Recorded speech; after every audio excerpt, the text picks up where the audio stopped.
So today I want to be teaching you through the process of creating a new Laravel project.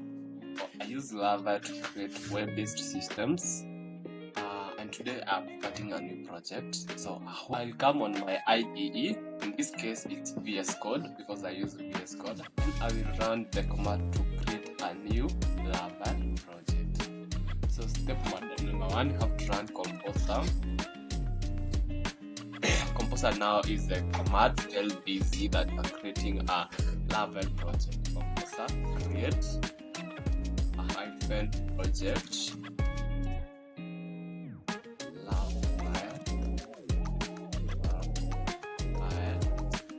Then the name of the project, let me name it project 1, project test. Then I'll click enter to run the command. As you can see here, we are creating a Laravel project at project test. You can see the project is already created at XAMPP is my local server. XAMPP is my local server that I'm using, and you can see here it's being created. Then we have the .env. .env file is very important. This is where I store all files that are supposed to be secure. We store them in the .env file, and then we call them into other files. In this case, in the controllers for Laravel projects. So Laravel is a full stack framework, meaning that you can do a full web-based system using Laravel without you going to underground. How can one achieve that? Laravel contains a Laravel breaks. In this Laravel breaks, that's where you write your HTML templates. That is where you write your HTML templates.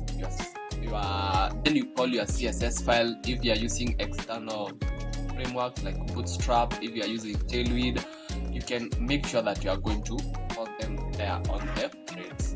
From the breaks, we have something we call models.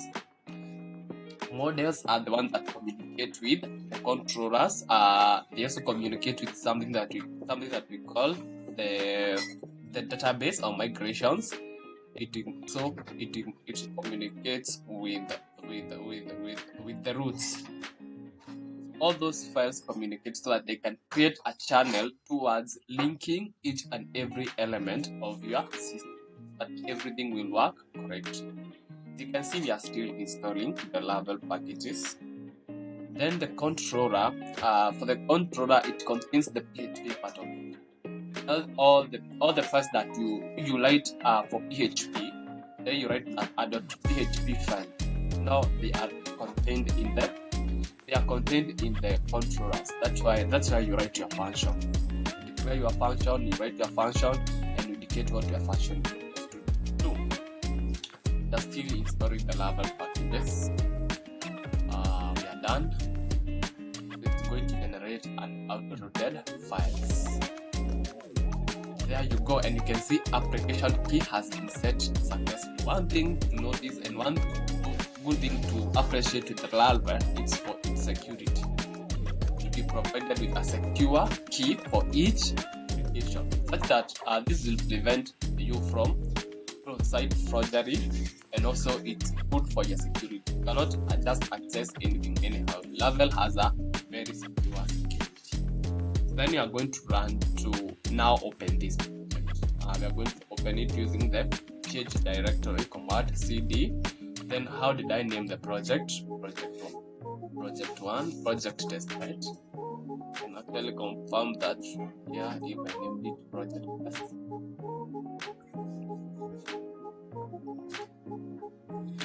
Projects, then I can now open it. From there, I require Laravel UI. So if I come to here, I can be able to see now that project test. This is a project. In the project text, we are going to require the Laravel. We are going to require something we call Laravel. What? Laravel UI. So here we are going to learn another command. Require Laravel. Make sure that your spellings are correct. Otherwise, the command will run laravel-ui. Then you're going to run that command. You can see it has started installing the Laravel UI. It's generating optimized out-loaded files.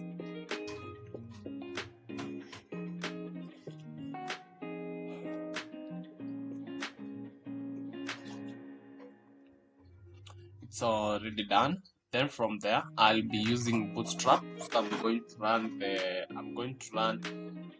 code, the command for requiring Bootstrap. In this case, now I'll be using the @ command. PHP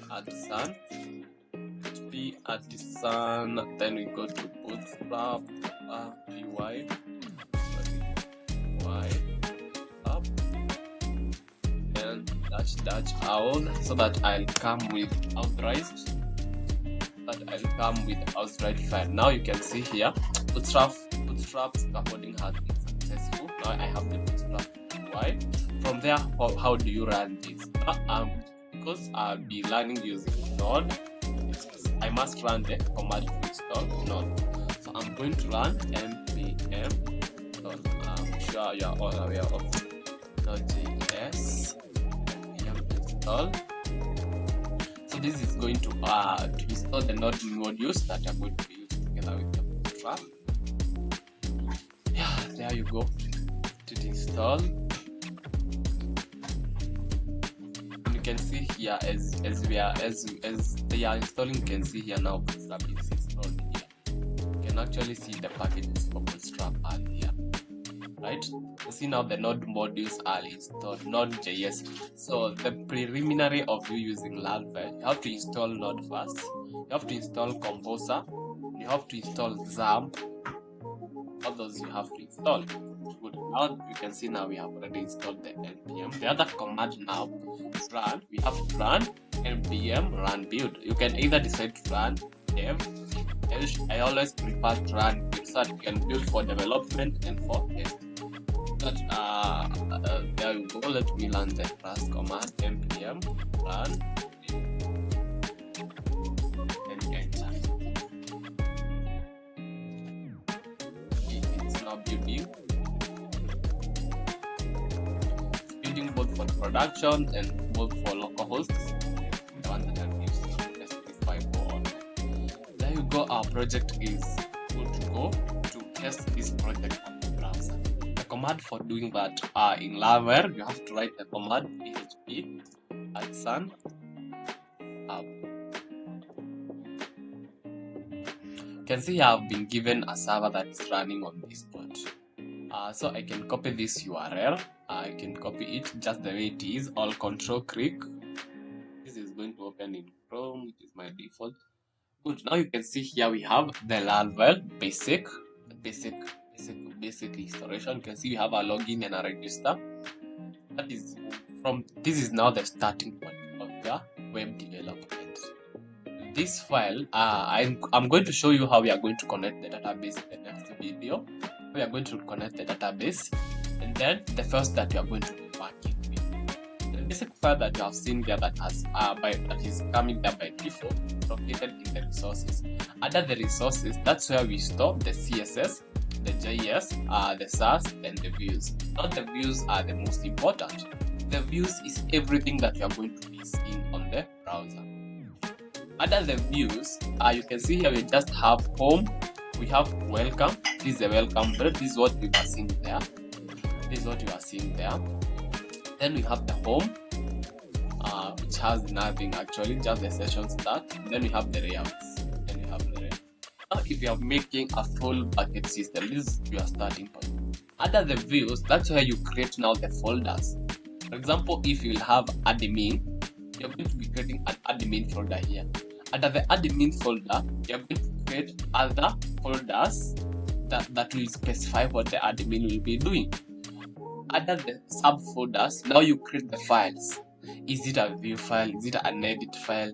For what you are going for, the admin will be doing or the user. Then under the welcome, this is now the web part of it. What everyone else will be seeing, or what we'll rather call the landing page. That is what we can edit. Actually, I can delete all these. Then maybe I can just have it basic HTML. We just write a basic HTML5 code. I can just write anything. This is Laravel. This Laravel code. Then I can save it. Actually, it's auto save. If I come here and reload, if I come here on the browser and reload, you can see it has disappeared, and you can see this is Laravel. You can actually see this is Laravel code camp here. So this is what we will be using for building our front end. Then we have other modules here. I think we can go to the roots. The roots are the ones here we have the web roots. And if your application will have any APIs, you declare the APIs under the API.php. For example, if you want to integrate with card payments, you want to integrate with the M-Pesa payments, all that APIs, you want to integrate with the SMS APIs, all those APIs we are going to be here. We have the web.php. These are all the roots that we are going to commonly use. This is going to then we have the other folder here. That is another important folder here for the models. We have comments for the models. We have the commands that are going to create the models, the controllers, the database. For example, here we have another database. We just show you how you create a user. How you create a user step. Example, under the migration database, some of the database and the migrations. Have this users table here. You can see I have a table with ID, a table with a name. So you are going to fill the name of that person, the email of that person, and as you can see here, we have a unique. This says that the email, you cannot use an email more than twice. Your email has to be unique. You have email verified at, and it's set to nullable.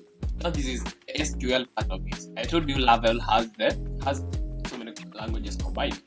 This is the SQL part of it. I've shown you the HTML part of it. I've shown you the CSS part of it. JavaScript part of it.